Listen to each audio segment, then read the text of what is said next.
Today, Christians are mourning the grisly murder of Cardinal Sam Hogan. This is the second murder this week of a religious leader. What is this task that burdens you? I must rid the path of these false prophets. By this time next year, we plan on adding 5,000 new police officers to our streets. Santo is dead. I'm more concerned that we found his pregnant wife and 7-year-old cut up into pieces. Most cults, they're pretty secretive. But I've managed to find a way to keep an eye on them. We bear witness to the birth of a new order. You know anything about this mass suicide? The mask's missing off the wall.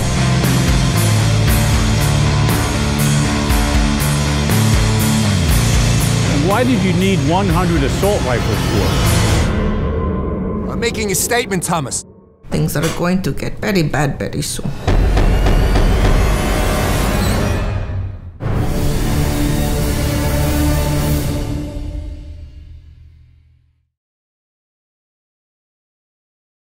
All right, it is Fantasy Football with Mclovin, and the big ticket cannot make it once again this week, but we do have his picks in. Sure. We'll get to that later, but first we'll go into news and notes. Let's see what we got going on. Source, surgery for Bears Hoyer out months. Bears quarterback Brian Hoyer is having surgery on his broken arm and could miss at least 8 weeks, the source told ESPN. By the way, Jay Cutler is back this week. Okay. Well, at least they get their quarterback back with Cutler. They're really a terrible football team. Nothing's going right for them. Everyone's been injured on both sides of the ball. Their running back Langford went down early in the year. Howard's actually played pretty well in his absence. Alshon Jeffrey and Miller are really their two options on the offense. But with Cutler back, they should do a little bit better. But they're still a bad football team. Hoyer having a broken arm, probably will miss the rest of the year. I don't see them rushing him back for anything. They're not going to be in the playoffs. So it's too bad for a guy like Brian Hoyer, former Patriot. But that's football. Bad Leroy Brown. Yeah. Sources, Vikes get extra pick if in NFC title game. The Vikings will receive an additional 7th-round pick from the Eagles if they reach the NFC Championship game. One more condition attached to the Sam Bradford trade. I think they'd give that up in a second. If they were able to reach the NFC Championship, they'd be more than happy to give Philadelphia a 7th-round pick in return. That's a no-brainer. Rams Fisher, we're staying with Case at quarterback. Case Keenum threw 4 interceptions in the Los Angeles Rams' 3rd straight loss, but head coach Jeff Fisher said he is not ready to start Jared Goff. Well, I wouldn't start Goff either. He's not ready, even close to ready. I think for what it's worth, Case Keenum has done a good job overall across the board this season. I was actually that game started at 9:30 on Sunday morning, and I was following it on my phone, and they would get in the Giants' territory, and you just throw a pick and throw another pick. They probably should have won that game if it weren't for the interception. So. I think you got to give him a pass on last week, but going forward, he's going to have to step it up and play how he was during the beginning of the season in order for the Rams to keep pace in the NFC West with a tie with Arizona and with Seattle. It wasn't the worst thing that could have happened to the Rams. So they have to keep pushing. And push it real good. That NFC West is not as powerful as it has been in the past couple of years. So if they can get to 9-7, 8-8, they're in the hunt. So Case Keenum is their best option. I don't think Goff should play at all this year. He's not ready. Fitzpatrick says the Jets brass stopped believing in me. Ryan Fitzpatrick entered Sunday's game in the second quarter to replace an injured Geno Smith and led the Jets to a 24-16 win over the Ravens. They didn't really have much of a choice. I mean, Ryan Fitzpatrick has just been absolute garbage. Interception after interception. They looked terrible against Arizona on that Monday night game. It was just it's bad football the Jets were playing. They rebounded and beat a good Baltimore team at home, but basically they didn't have a choice. They had to switch the quarterback because Fitzpatrick was just not getting it done, and it wasn't even close to getting it done. All he was doing was turning the ball over. They weren't getting any first downs. They weren't moving the ball. But he did come back and play well in the second half and get the ball to Forte. I think basically when they get Matt Forte involved in the offense, whether it's screen plays or rushing the ball, they win games, and that's the bottom line. The Stone Cold said so. Exactly. So Fitzpatrick can take it any way he wants. I mean, in normal in any other job, if you're not doing well and you continue to be poor, then you're going to get replaced. Bottom line. So probably going to be put on a 2 for 10. 2 for 10, yeah. And Geno Smith, he had came in and now he's out for the year. So that just the Geno Smith era will continue in New York, but he's not going to be on the football field. Fitzpatrick needs to get his head out of his ass and start playing football. And I know Decker went down, but still every team deals with injuries. So, we'll see what they have left in the tank for the rest of the year. They got no shot at winning the East, or I don't think they have a shot at making the playoffs. I said earlier I thought they would, but it doesn't look good unless they run the table. Lions lose top cornerback Slay to hamstring injury. The Detroit Lions have lost their best cornerback, Darius Slay, for at least the rest of Sunday's game against Washington.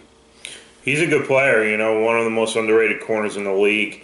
Is really as close to a shutdown corner that they've had in a while with Detroit. We'll see what his status is for next week, but it's not. It's difficult when you lose, people in the backfield. I mean, the secondary, especially good corners like that. But we'll see how they rebound. Like I said, injuries are injuries. Everyone has them, and that's why you need a good full 53-man roster so someone can step in and they know he's not going to play as well as Slay, but they gotta put somebody out there that's at least productive. Browns on 6th quarterback of season after Kessler hurt. Rookie Kevin Hogan replaced an injured Cody Kessler quarterback Sunday against the Bengals, making him the 6th player to throw a pass for the Browns this season.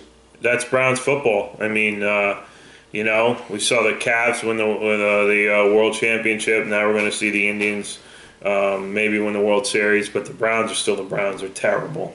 Hugh Jackson's getting frustrated there. All the quarterbacks, 6 quarterbacks in 7 weeks. Might as well have me throw being exactly. Quarterback. So, it's tough. It's really tough. No one feels bad for the Browns. They are who they are. They're just going to be a bad team for a while. And even if you give them X amount of picks in the first 10 picks every single year, they still lose football games, and they lose bad. They're not in any game. Cincinnati killed them last week. They scored and reflected the game. New England kicked the shit out of them. Everyone's just beating up on the Browns, but the Browns are just probably continuing to be the worst team in football, and it doesn't look like it's going to get any brighter anytime soon. Redskins defensive back Norman ruled out with concussion. Redskins cornerback Josh Norman left Sunday's game with a concussion. It's not good. Obviously they gave him a bunch of money. He's their guy in the secondary. We'll see if he can rebound. I know concussions, they take that very seriously, and the last thing they want to do is be liable for a player's safety, not only during the year, but for after his football career. Josh Norman, the best place to hit Josh Norman would probably be his head, because he's a hothead. But we'll see how they can rebound. They had a tough loss against Detroit last week. I didn't think they were going to allow Detroit to come back and score with less than a minute, but Detroit's a lot better team than I thought they are. But without having Norman, it's definitely going to hurt. They're 4-3. I believe they're still right in the thick of things, right in the NFC East. which is all 4 teams are over 500, which is unbelievable considering that's a division where you always have a couple teams that are well under 500. But Washington's still right there. They got all the opportunity in the world to have a winning record and fight for a playoff berth. Colts Vinatieri sets record for consecutive FG. Field goal. Yep. Indianapolis Colts kicker Adam Vinatieri passed former Colt Mike Vanderjagt for the most consecutive field goals made in NFL history. Good for him. I love, Adam Vinatieri is an absolute legend in New England. There's no doubt about that. I was at the game with my father, the Snow Bowl against the Oakland Raiders with the tuck rule, and he hit probably with the Harlow rule? The tuck, yeah, good one. He kicked, I think it was a 45-yarder, 45-8-yarder in blizzard conditions, and it was probably the best field goal, in my opinion, in NFL history. From there, he kicked a field goal to beat the Rams. His field goal was the difference in the Super Bowl against the Texans. And not the Texans.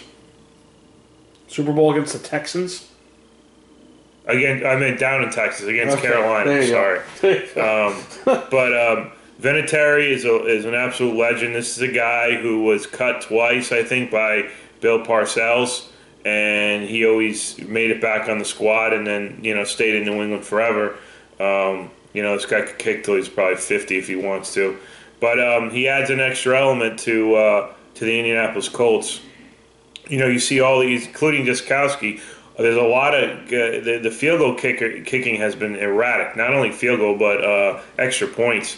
And even a guy like Gostkowski, who was automatic the last couple of years, has missed extra points. He's missed easy field goals. But to have a guy in Indy, who is pretty much automatic when he kicks a field goal, that's always something that's nice for your football team, especially when it comes down to the end of the game. The Colts, if they could, make themselves more of a balanced team while having Vinatieri, I think they'll be successful in the future. They're very lucky they play in a poor division in the AFC South. But Vinatieri, God bless him, I love him. AJ joins exclusive club rushes for 200 again. Dolphins running back Jay Ajayi has rushed for 200 yards in back-to-back games, becoming the 4th player in the Super Bowl era to do so. Good for him. I know he's a tough runner. He's a big back. That's probably the reason why Arian Foster decided to retire, because he saw this guy take his job and rush for 400 yards in the last 2 weeks. I think you got to give a lot of credit to Miami and Adam Gase. This was a team that was left for nothing. They they pounded a Steelers team, and then they beat a good Buffalo team back to back. So I think you got to give a lot of credit to that offensive line. You got to give a lot of credit to their defense as well. Has played extremely well. So if Miami can win, some more games in a row, they'll be in the hunt after digging themselves a pretty big hole. But I hope they do well, and they're not going to win the division. We know that, but it'd be nice to see Adam Gase, win games, and he's won 2 big ones the last 2 weeks. So Jay Ajayi or whatever his name is going to be, if he continues to run the way he is, he's going to be a force. You're thinking of Joseph Ajayi from the Colts? Yeah, whatever. Jags, Jackson, Ramsey ejected against Raiders. The Jaguars' Malik Jackson was ejected in the 4th quarter of Sunday's game against the Raiders after getting 2 unsportsmanlike conduct penalties. That's probably the first guy to get ejected. No, I don't think so. Really? For 2 unsportsmanlikes? Yeah, I think it's what did he do? I don't know much about the situation. I know they do have this new rule, which, I like the rule, but I dislike what they're giving these unsportsmanlike conduct penalties out for. If you're Vontez Burfict and you're trying to take somebody's legs out for end their career, that should be an automatic ejection. He didn't get any penalty on that. In turn, Blunt and Gronkowski were actually slapped with a $9,000 fine each, and an unsportsmanlike conduct for their retaliation for sticking up for their teammate. I like the rule. I just don't like how it's assessed on every little thing. The clock is ticking on the Vikings. Now, this is an article by Dan Graziano from ESPN. He says every time Sam Bradford drops back to pass, it's 1,000 to 1,000, a ticking clock until he gets hit. And thus the Viking season is a season in jeopardy. It always is. I mean, and you can say that for a lot of teams. I mean, you can say that for New England. You can see how Pittsburgh is without their quarterback. You could say that about Green Bay. That's just football. Basically, the difference with Sam Bradford is that he's as close to a female as we'll ever see on the football field. One hit, could end his season. But for what it's worth, you can't worry about that. If you start worrying about that stuff, then you're never going to win. You just got to keep doing what they do. And they ran into a buzzsaw against Philly. Turned the ball over. I think each team turned the ball over like 5 times, or 5 total times in the first quarter.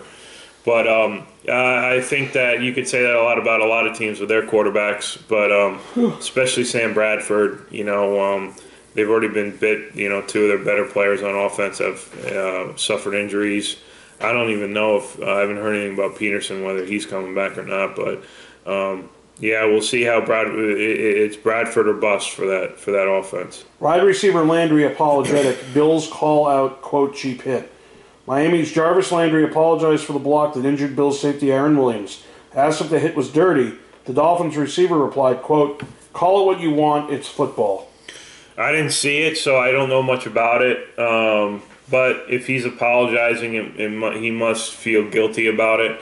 A lot of guys will make plays and not just say it's football.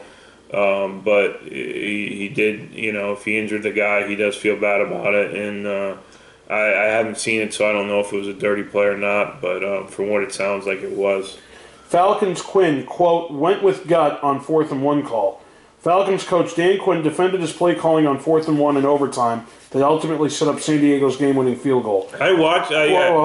Quote, I had a real belief we were going to make it, he said. I was watching this game, and the overtime came on, and basically they had the ball. It was 4th and 1 from, I think, their own 40 or 42, and they ran the ball with Freeman, and he got shut down. And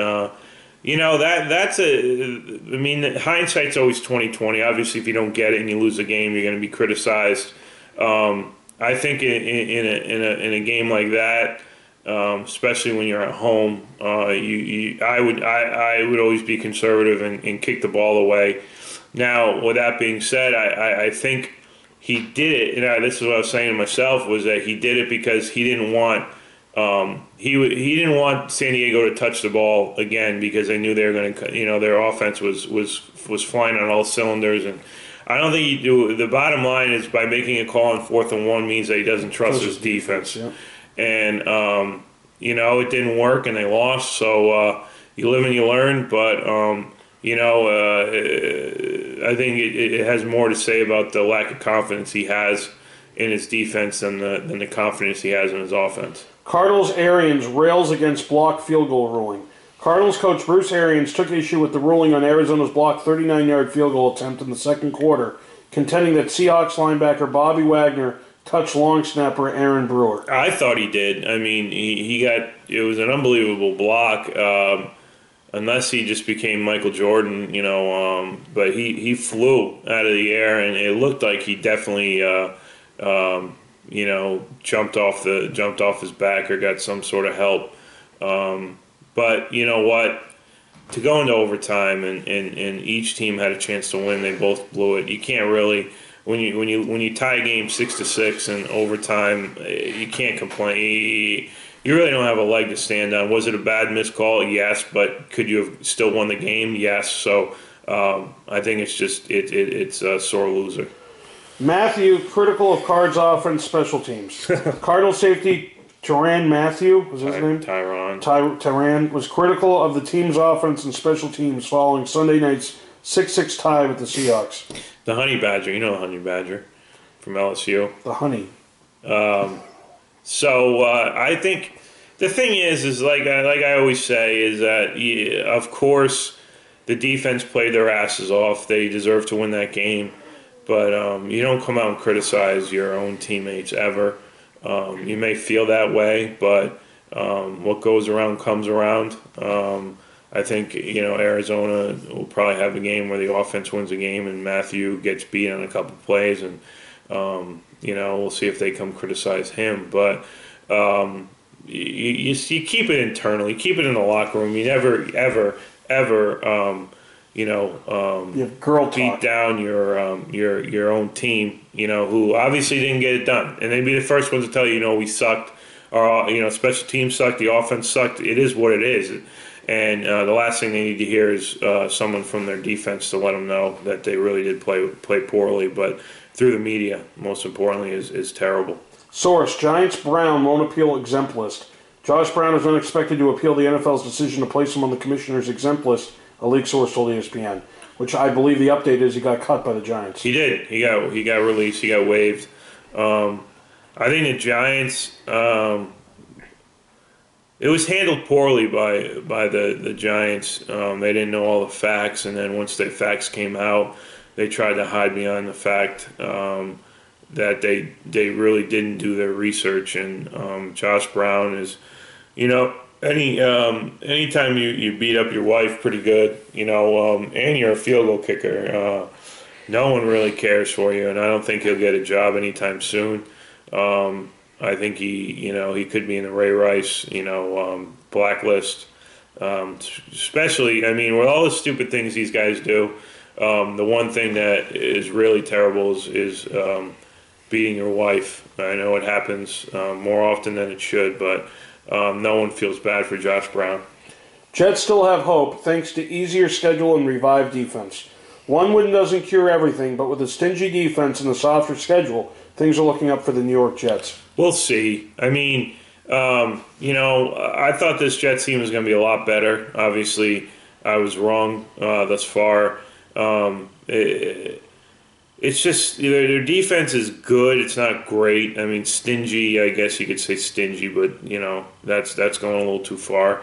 I think it all rolls on their offense. Whether it's Matt Forte, like I was just saying, if they can get Matt Forte involved in the offense, get him 15 to 20 carries, get him 3 or 4 passes out of the backfield, that changes everything for their offense. But when they're continuously in 2nd and 10 and 3rd and 10 and 2nd and 9 and 3rd and 9 and penalties, I think that they're always behind the 8 ball, and even against the Ravens, they were down. They were fortunate enough to come back and win, but they've been digging themselves holes and basically without Decker and just having one receiver in Marshall, they're gonna shut him down and make Fitzpatrick beat him a different way.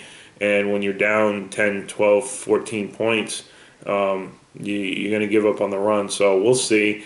I don't know if they have enough stamina to bring it back and start winning games, but if they can win, one at a time for the next couple of weeks, they could be back in the playoff picture. Joe Namath slams Jets quarterback Geno Smith for not returning after injury.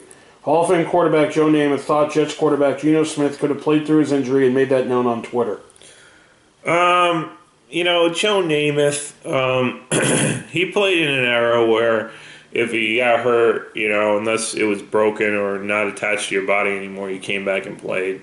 In this era, Geno Smith, who knows if he was even ready to play that game. He really is a loser. He doesn't seem like he cares much about football anymore. But for Joe Namath to come out and say that, it's just stupid. But Joe Namath is, Joe Willie Hollywood, whatever you want to call him. He's known for making a guarantee in Super Bowl when they beat the Colts. But other than that, he was a good quarterback. He wasn't great.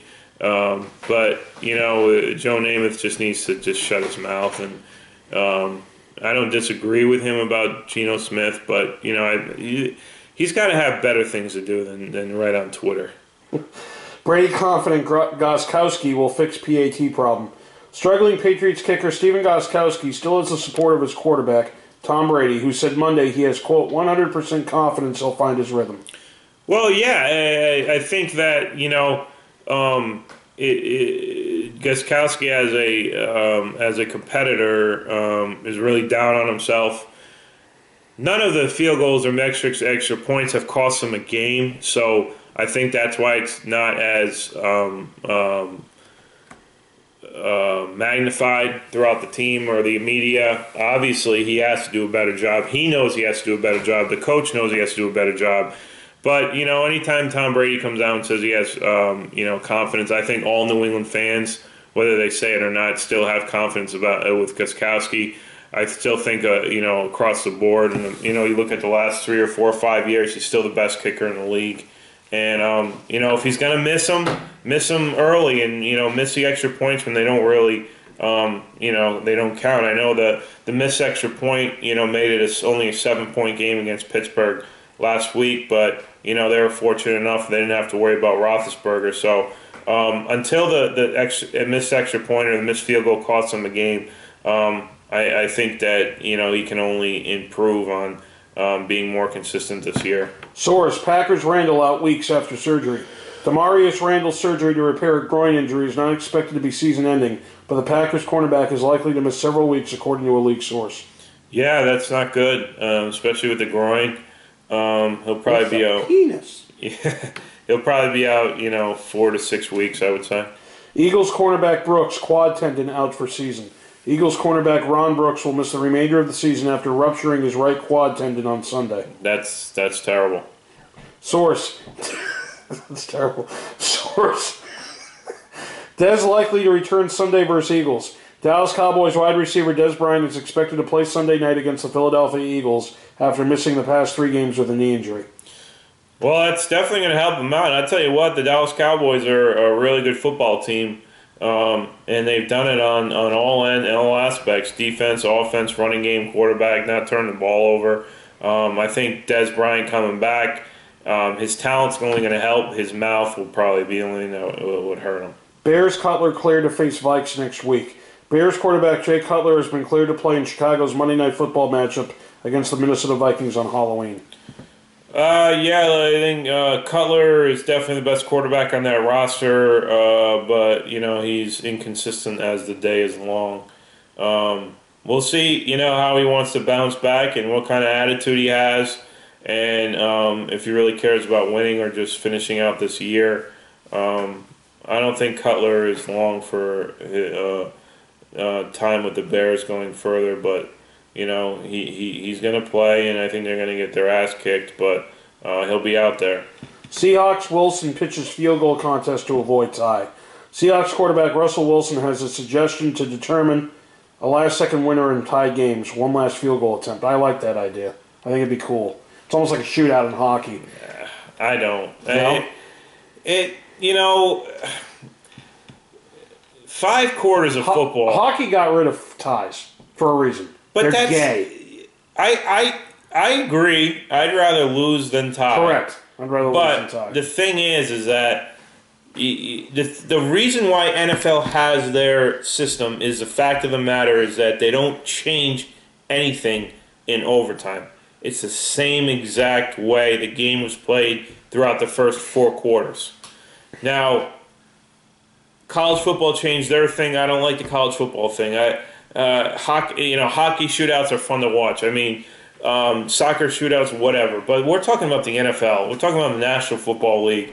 If it comes down to a kicker versus kicker, it's just I don't like it. I don't like getting in a tie, but I don't like having a kickoff at the end of the game. Maybe it'll probably be brought up to the competition committee, but as long as you have owners like the Mars and the Crafts and the old school football owners, it's never going to get passed. I do agree there needs to be something, or after then it becomes sudden death. They play until someone wins. I like that. Better than ending in a tie or having a kickoff. Browns punctuate that left tackle Thomas won't be dealt. A rebuilding team trying to stockpile draft choices could add more picks by trading Joe Thomas. But Browns coach Hugh Jackson emphasized that the Pro Bowl left tackle won't be moved. Well, I think anytime you have a team like that, you always need a left tackle. Now, with that being said, I can completely understand why they don't want to trade him, because at least you know you have your left tackle for the rest of his life with the Cleveland Browns. And if by trading him you acquire more picks, who's to say you're going to use those picks to get better? They've had all kinds of picks and they still are terrible. So I would agree with at least keeping one piece to a dog shit team. And if you, God forbid, ever find a quarterback, you know that for a fact you have a left tackle that will protect him. Ailing Steelers defensive end Hayward. Defense, quote, just quit. Steelers defensive end Cam Hayward called out his team's defense after it gave up a combined 362 rushing yards in Pittsburgh's last 2 games. Well, I mean, if that's coming from that defense, I guess they did quit. I hate Pittsburgh. I always will hate Pittsburgh, so I don't feel sorry for them. I hope they quit more often than they don't. But, you know, if he wants to come out and say that, maybe it's to get the team riled up. I don't know, but I'm glad they did quit. Jags Lee says he was flagged for using slur. Jaguars receiver Marquise Lee said Monday that he was penalized in Sunday's loss to the Raiders for using a racial slur. What did he say? Didn't say. They're not going to print it. Well, I guess you can't use racial slurs.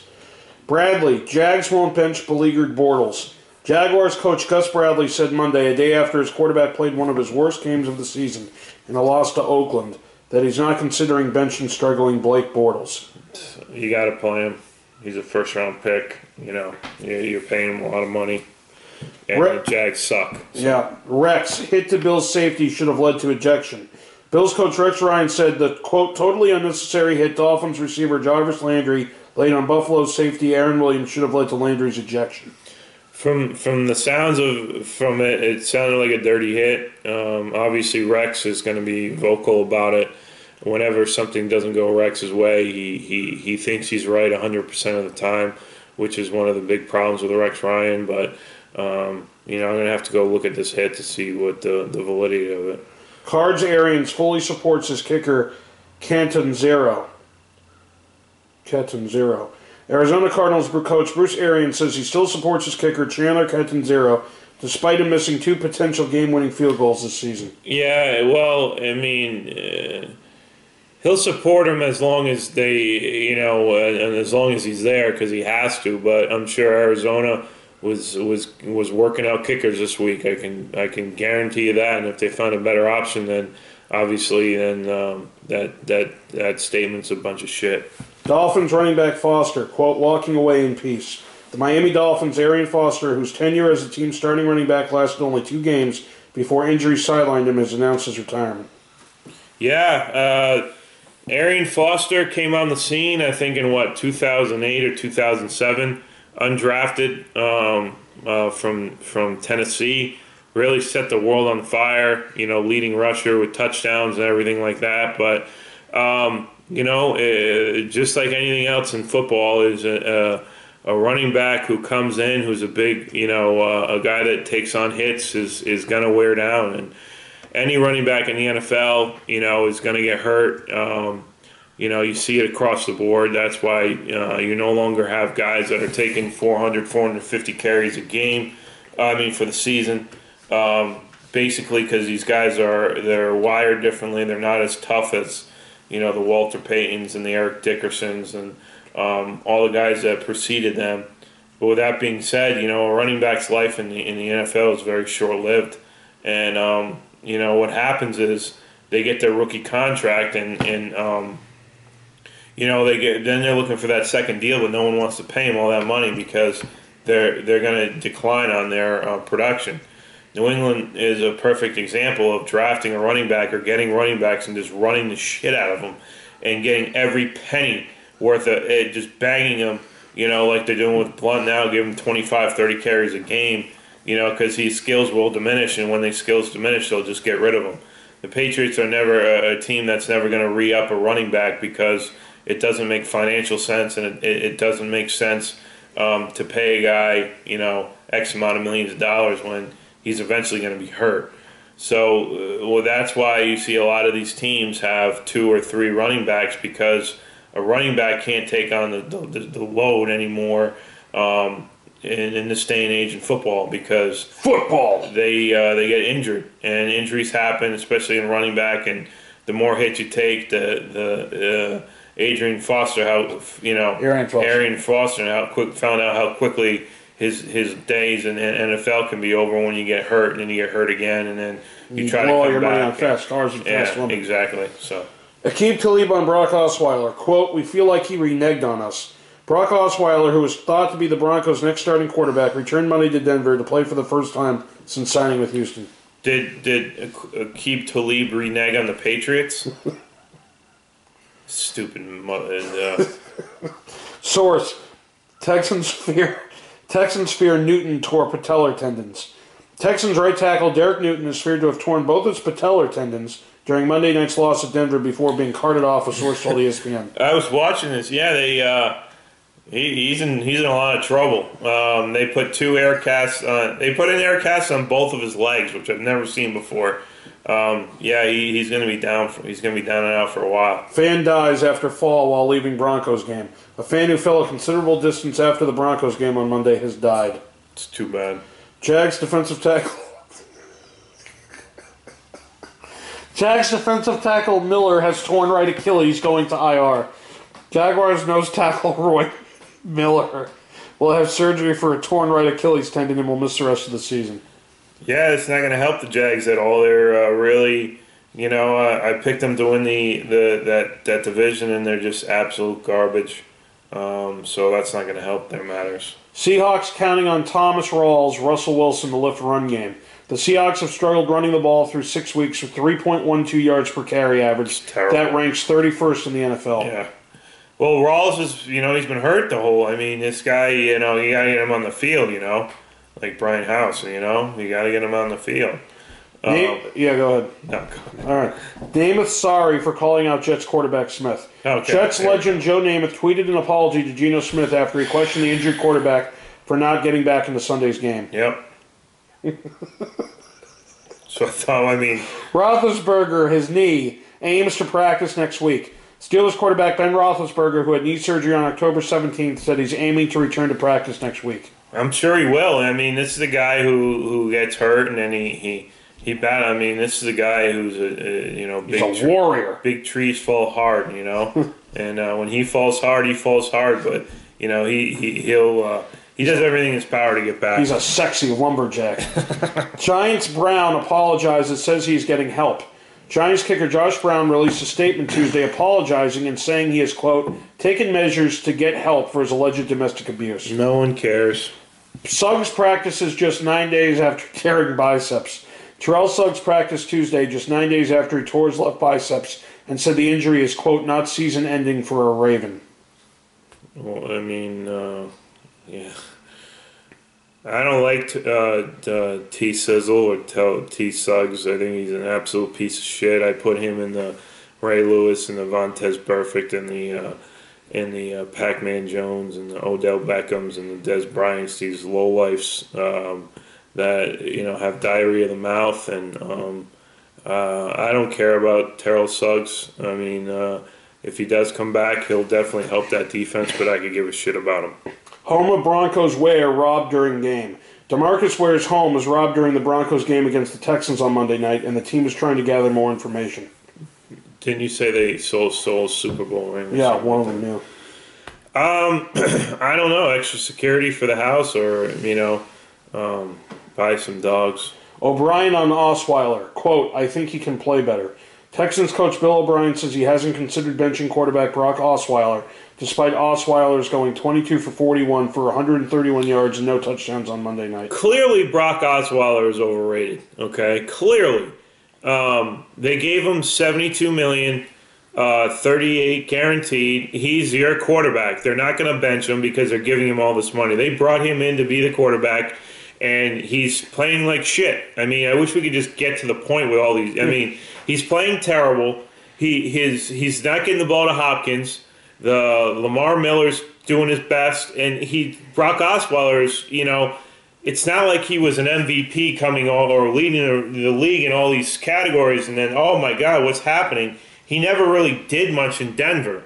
He took the money because they offered him a lot of money. That's why he left Denver, was they offered him $72 million. Here's $38 million. You want to come here? Absolutely he's going to come there. Is he a good quarterback? No. Does he have a lot of room to improve? Yes. And, yes, he's struggling, but he's their guy. End of story. Cutler, Fox now has no choice but to back me. Jay Cutler addressed his return as starting quarterback and shared his thoughts on his future with the Bears in a media session Tuesday. Well, one of them will not be there next year. Let's just say that. Jets return to Fitzpatrick after Smith tears ACL. Jets quarterback Geno Smith tore the ACL in his right knee during Sunday's game against the Ravens. The Jets will return to Ryan Fitzpatrick as starting quarterback, Coach Todd Bowles said. Yeah, you don't really have much of a choice. Patriots acquire linebacker Van Noy, trade tight end Derby. The Patriots, needing a linebacker after multiple injuries at the position this season, have added Kyle Van Noy through a deal with the Lions. I guess he can play if the Patriots want him, but, you don't hear the Patriots come out and bitching and moaning and crying. They have just as many injuries as everybody else, but you don't hear them. They started the season with their Hall of Fame quarterback out for the first 4 games. You don't see the articles written about how they're crying and bitching and moaning and whining like every other team in the NFL. They keep their mouth shut. They play football. Injuries are injuries, and you feel the spot. Browns could move into unprecedented quarterback territory in final 9 games. The Browns already have had 6 players to throw at least 5 passes this season. With 9 games still to play, one wonders how high they could go. Yeah. Yeah, one wonders, who's to say they're not going to play 10 quarterbacks this year? With playing 6 and 7 weeks, and the way that team is just absolute dog shit, who knows how many quarterbacks they'll play. Listen to this. Good for this guy. Lions Glover Quinn lives on 30% of take-home pay, uses rest to invest in future. By consistently saving 70% of his yearly take-home pay, Glover Quinn has accumulated the necessary funds to become a private equity investor. Good for him. That's honestly what he's doing, and they should write more articles about this and not whether, Joe Namath is tweeting or whatever. More players need to do this because, like we just talked about, I've been around a lot of these guys, and they're not thinking about their future, I can tell you that. But even if they saved 10%, 5% from their paycheck, they'd be well, but they don't. And this is a guy who has done that, so kudos to him. David Johnson accounts for more than 1/3 of Cardinals' offense. If it seems like running back David Johnson gets the ball on every other Cardinals play, it's because he almost does, providing 1/3 of their total offense. Yeah, you definitely see it. He's got the ball in his hands, and why not? This guy's a star. He's a stud. He's arguably the best, most productive back in the entire NFL. Rookie last year out of Northern Iowa. Same college that Kurt Warner went to. But he's a stud. He's a star. They need to, keep him healthy. Doug Baldwin's dad, a police officer, has influenced son's off-field initiative. Seahawks receiver Doug Baldwin is using his platform as an athlete to try to bridge the gap between the police department and the community. It's never going to happen, but go ahead and try. How Seattle's defense has dominated the NFL 5 years running. The last 5 years, they've been second, first, and third. That's remarkable. Anytime you got safeties and corners taking steroids and cheating and late hits and playing dirty, it's going to, make out to be a good defense. The NFL isn't equipped to handle domestic violence investigations. The Josh Brown fiasco made it clear that the NFL is completely reliant on outside sources, such as police departments and alleged victims, to enforce its domestic violence policies. Correct, because they're lazy. Goodell is a terrible, terrible, terrible commissioner. He I don't know what he does with investigating, but his investigations have shown that he is way off. With Brady, with Ray Rice, with all these people, with Condoleezza Rice, all of them. It's just Goodell is. He is what he is. He's a puppet. He makes the league a lot of money, but as far as disciplinarian, he is a dog shit. You can probably get Tynesha, is probably can be a better disciplinarian than Goodell. Well, here's the deal. It's time for the favorite part of the show here. We got the statistics and the standings. So let's figure it out. Last week against the spread, 7-8-0. Now what we did, and if you guys have been paying attention, we counted the games that were pushes as games that technically counted against Mclovin. So we went back and redid it. So week 1, he went 10-5-1, but he really went 10-5. So 10 out of 15, he was at 67%. The following week, he went 9-7. So he went from 67 down to 61. Third week, week 3, he went 11-5. So he went from 61 to 64. Week 4, he went 11-4. So he went from 64 to 65. Or 66, excuse me. Yep. Week 5, he went 7-6-1. So he really went 7-6. So he went down from 65 to 66 to 64. Week 6, he went 8-5-2. So he really went 8-5. So he stayed the same, 64%. And then last week with a 7-8-0 record, he is down to 61. Still over 60%. However, it's as low as since week 2. Sure. Okay, when he was 19-12. But you got to understand that 61% is off the charts, and I'm not just saying that, but it's true. Andy will tell you.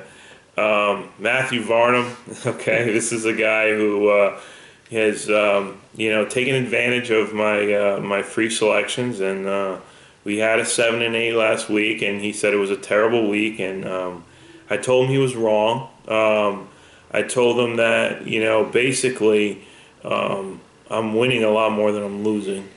If he were to do it on his own, he'd lose all the time. He approached me about it, so he just needs to relax. Andy's the same way. If there's 6 games and I'm 5-1 out of those 6, but this team's getting killed. I'm like, it's just one of those things. Like, that's why 61% is so good, because no one's 100%. Yeah. If we were 100%, we wouldn't be sitting here right now. We'd be in Vegas just making millions and millions and millions of dollars. But just like that Back to the Future episode where they have all the movie. Anyway, here they are. I'm giving them to you right out of the horse's mouth. So. Do the 180. What I'm going to do, I'm going to do the 180 here, and we're going to.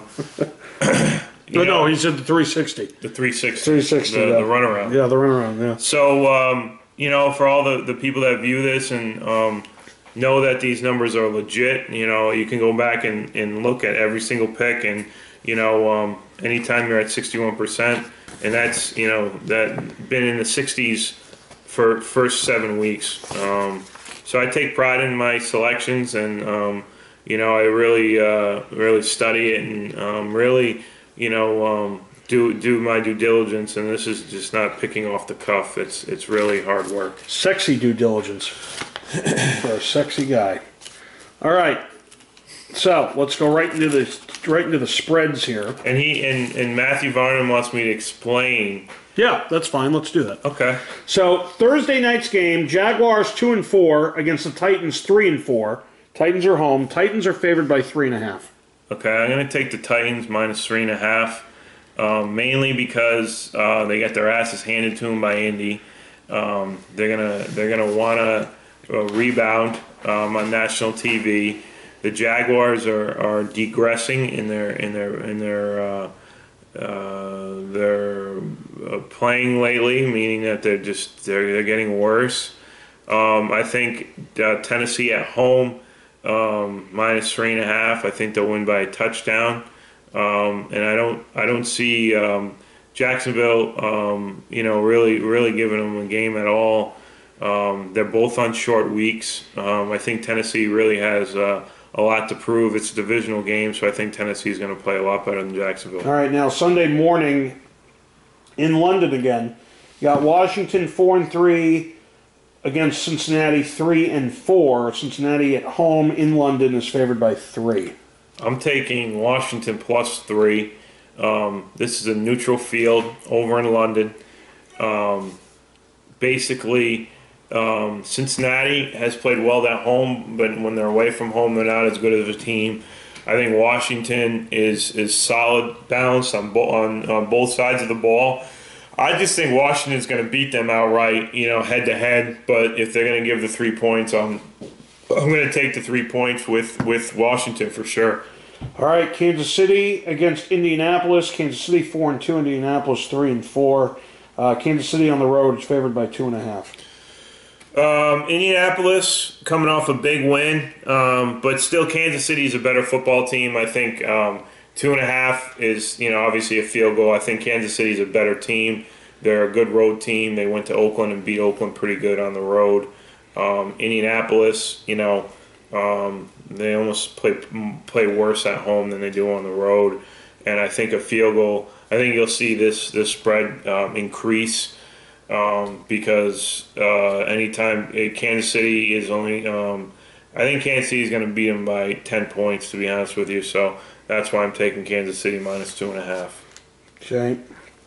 Then we have Oakland, who's 5-2, against Tampa, who's 3-3. Tampa at home is favored by 1.5. Yeah, this is a no-brainer. This is Oakland +1.5. Oakland's played unbelievably on the road. They've traveled across the country many times and have beaten teams outright. I think 4-0 away. Yeah, so there you go, 4-0 away.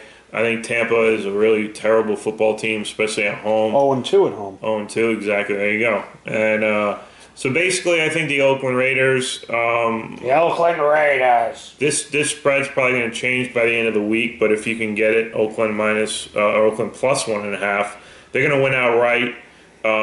And that's why I'm taking Oakland +1.5. Seattle 4-1-1 against New Orleans 2-4. Seattle on the road favored by 2.5. I'm taking the Saints plus the points. The Saints play. They always play better at home. Seattle is really in a drought right now. I know their defense is very good, but I've seen Drew Brees score points on just about any defense at home. With him and Cooks, they can score a lot of points. I don't know if Seattle can score in big ways like they have in the past. It seems like their offense is stuck in neutral. They don't have a running game. They have a Doug Baldwin, and it seems like Russell Wilson's having an off year. So I think basically I'm going to take New Orleans at home plus the points, and that's the reason why. Okay, Detroit 4-3 against Houston 4-3. Houston at home favored by 2.5. I'm taking Detroit plus the points. I've seen Houston play about 4 or 5 times this year and have been not impressed at all in any of the games. Detroit, I think they've won 3 in a row. They're really, they're a solid football team, and they a team that was down to Washington, in less than a minute. And they figured out how to win that game. 99% of the time, Detroit's going to find a way to lose that game or turn the ball over on the last play. But I for sure would take Detroit plus the points against a poor Houston team. Jets 2-5 against Cleveland 0-7. The Jets on the road favored by 3. This is a tough one. I'm going to take the Jets just because Cleveland's terrible, and I've taken Cleveland the last 4 or 5 weeks, and they they just getting their ass kicked. The Jets are coming off a win. I think that they know what they have to do now to they still have Matt Forte, who will do a lot against that Cleveland defense. Cleveland doesn't have a quarterback, obviously, that we talked about, which is a huge reason why. I'm going to take the Jets -3 on the road. All right, New England 6-1 against Buffalo 4-3. New England on the road favored by 6.5. I'm going to take Buffalo plus 6.5, mainly for the fact of the matter that Buffalo is a lot better of a team than they were even when they beat the Patriots. But the Patriots always, it seems like whenever the New England goes to Buffalo, it's always a close game, like a 13-10 or 16-13 or 21-17, something like that. I think, obviously New England's going to have a lot to prove to revenge the loss that they had against Buffalo earlier this year. But I think this 6.5, I think it's going to be I honestly believe that, the Patriots going to be up by 10 to 14 points all game, and I think, Buffalo's going to make a late score and cover. So that's why I'm taking Buffalo plus the points. Arizona 3-3-1 against Carolina 1-5. Carolina at home favored by 3. Taking Arizona plus 3. Carolina is just an absolute shit show. They haven't been consistent on any point during the season. Who knows if Cam Newton is healthy, but more importantly, he's sulking and he's in a bad mood. He's a great winner. I think Arizona, especially with a guy like David Johnson and Fitzgerald and Carson Palmer, I think that they'll have enough offense to beat what is a bad Carolina team right now. The only 4:05 game features San Diego 3-4 against Denver 5-2.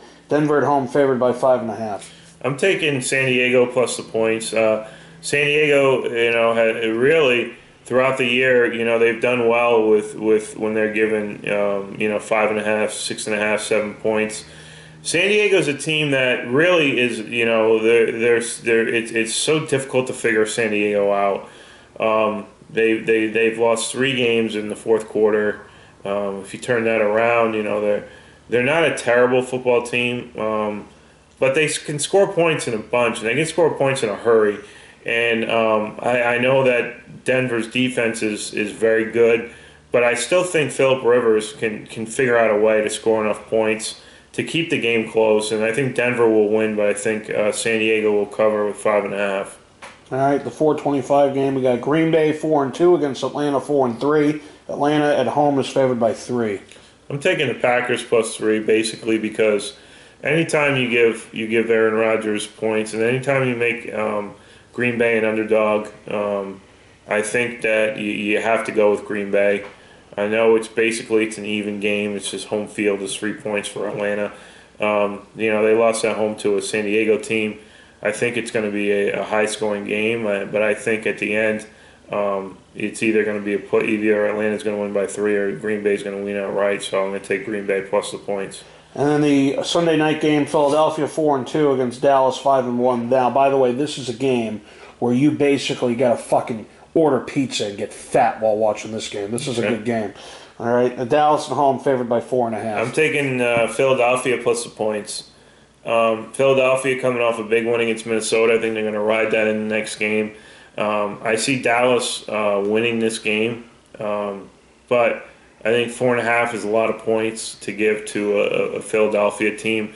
This is a huge rivalry. It's Sunday Night Football. For the top 2 teams in the NFC East, I think it's going to be a close battle. I don't see either team getting blown out, and that's why I'm taking Philly plus the points. Monday night on Halloween, you got Minnesota 5-1 against Chicago 1-6. Minnesota is favored by 5.5 on the road. Taking Minnesota minus the points. I watched that Green Bay Chicago game last week, and Chicago's just they're in a boatload of trouble. Even with Cutler, even at home, I think Minnesota will win by at least a touchdown. Well, the bye this week, we have the Rams, the Dolphins, the Giants, the Steelers, the 49ers, and the Ravens. Now, last week in the main division, we had Yes to Anything That Is Cool Awesome go 6-8-1. For the season, he is 62-43-1. CV Gunn went 9-5-1. For the season, he is 59-46-1. Thomas Edward Patrick Brady Jr. went 13-1-1. That's unbelievable. He is now 66-39-1. And Vadix went 8-6-1. He is now 56-49-1. So in first place in the main division, Thomas Edward Patrick Brady Jr. at 66-39-1.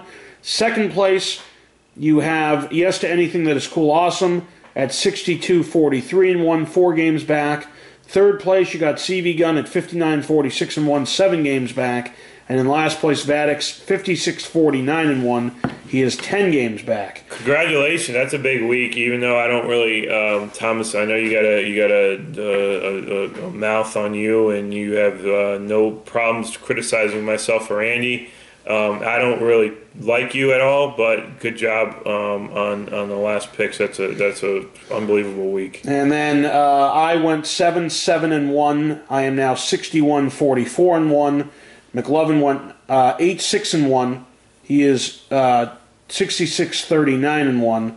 And the big ticket went 10-4-1.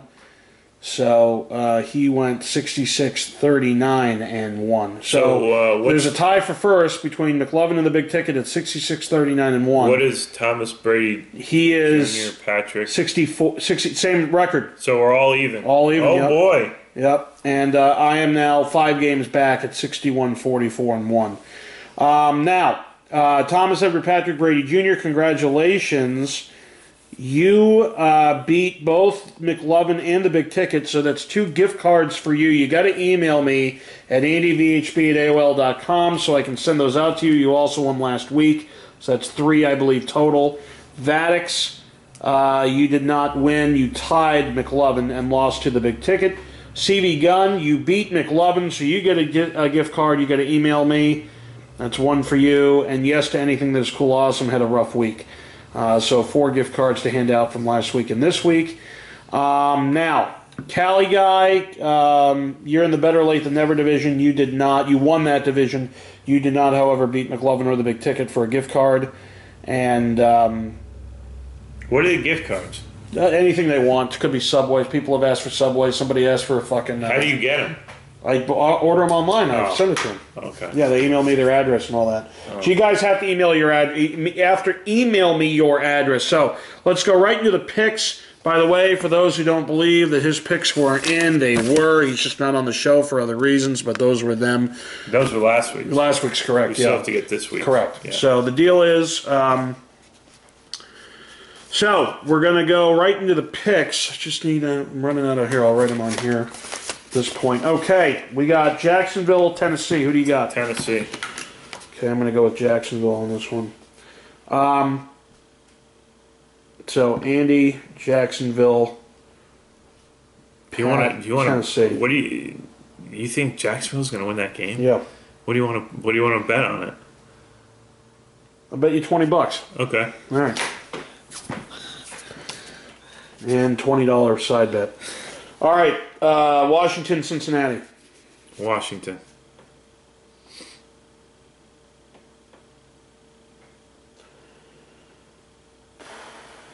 I'm going to go with Cincinnati. Same thing? Yep. Cincinnati for Andy. Andy's picking Cincinnati, and then Pat has Washington, $20 bet. Okay. Kansas City, Indianapolis. Kansas City. Okay. Oakland, Tampa. Oakland. Okay. Seattle, New Orleans.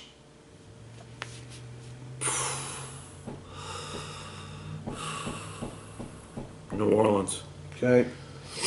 Detroit, Houston. Detroit. Okay. New York, Cleveland. New York. Okay. New England, Buffalo. New England. Okay. Arizona, Carolina. Arizona. Okay. San Diego, Denver. Denver. I'm gonna go with San Diego on this one. San Diego, Andy. Denver, Pat. Green Bay, Atlanta. Green Bay. Atlanta's home. I'm gonna take Atlanta. So Andy is taking Atlanta. Pat is taking Green Bay. And then Dallas, or Philadelphia, Dallas.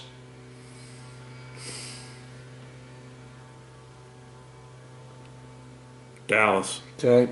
And then Minnesota, Chicago. Minnesota. So we have 4 games. So if I beat you in all these 4, then I'm a game behind. Back, yeah. If not, if I lose 3 of the 4, I'm pretty much done. Well, that's what's happened in the past. I mean, anytime we run into this situation where we're 5, 6, 7 games apart, I usually win. So. Yep. And 32 tomorrow, by the way. So let's go right into our favorite time of the show. I know it's Pat's dad's favorite time of the show. Okay. Let's go. It is time for EDP445 coming at you, ho-ass. with another video.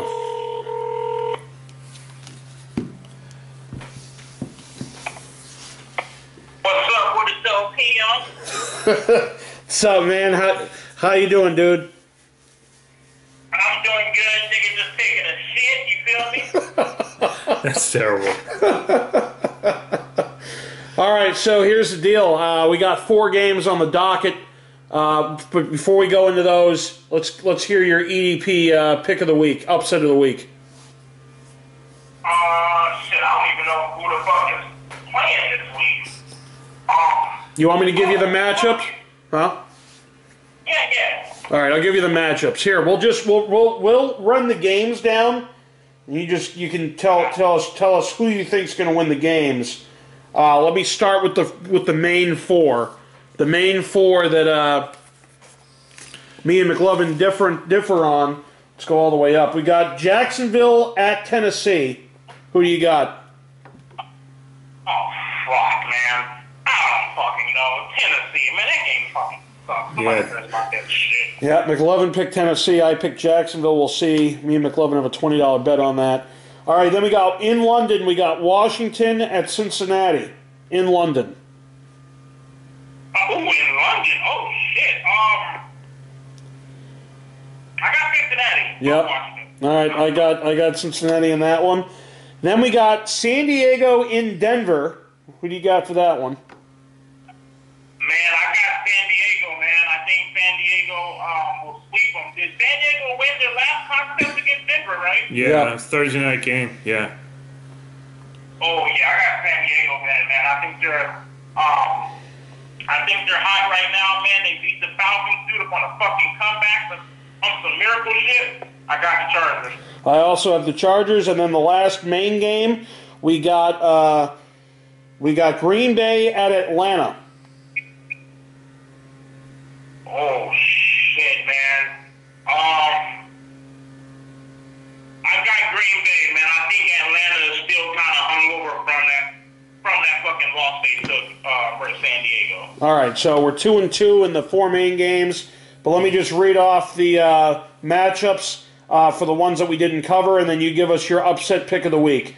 So we got Chiefs in Indy, we got Oakland in Tampa, we got Seattle in New Orleans, we got Detroit in Houston, we got the Jets in Cleveland, we got the Pats in Buffalo, we got the Cardinals in Carolina, and we got the Eagles in Dallas, and we have Minnesota in Chicago. My upset of the week is going to be the fucking Bears over the Vikings. I figured you'd take that one. Fucking wild card ass fucking pitch, right off the wall type shit. So speaking of off the wall type shit, a week from Sunday we will be with EDP in East Rutherford when the Eagles play the Giants. It'll be a fucking awesome time. Yeah. We already got the hotels all set up. We each got our own room. It's going to be some good shit, man. Oh, hell yeah, man. I can't fucking wait, dude. Fuck the Giants and fuck all the Poland ass motherfuckers that like talking shit, so I got to take up. All right, dude. Thanks for joining us again this week. We'll see you. We'll see you next week, man. We'll talk to you. Man, I can't fucking wait, man. We'll talk to you next week on the show. But then we'll see you Saturday. Your flight's Saturday, so we'll be picking you up then. All right, man. Sounds good, dog. All right, man. See ya. All right, have a good one. All right, so that was EDP445 with his upset of the week and picks. And stay tuned. Tomorrow we got Scratch Ticket Thursday back with Sexy Ken. My vacation obviously is over. Got some stuff I got to put away. Got some video game pickup videos coming very soon. Went to a bunch of stores in Florida when I was down in Orlando, Kissimmee, and Ormond Beach, and a whole bunch of other... Kissimmee. Anyway, that's the fucking deal. Okay. Anything else, you sexy fuck? No. Shout out to my father again. Loyal fan. So sure he'll be watching this. I'm sure he'll have some more comments about EDP. And I'm sure his baby drives a work school bus. Yeah, always. Yep. Always. All right. See you later. All right, see ya.